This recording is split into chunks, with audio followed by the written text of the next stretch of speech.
Ồ, thơm. Hả? Ai khóa cửa vậy? Vô nhà cầu. Vô nhà cầu túi là túi.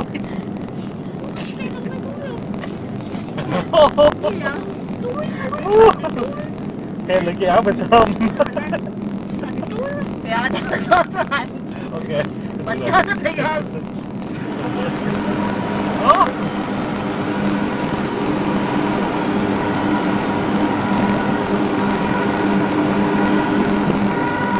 Đừng làm nữa không?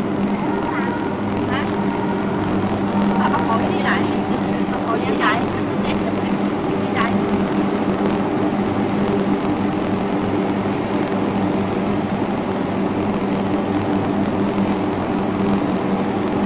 Cũng được nhẹ mới làm cũng ra được. Hay quá không? Làm sao ra được cảnh hay quá.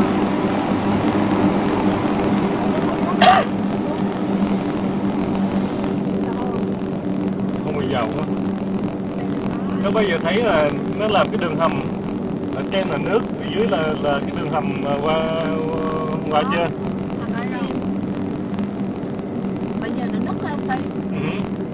Nứt không? Hành thủ thêm nứt. Người ta kiến nghị quá cho sợ đi cho nứt lên vỡ chết.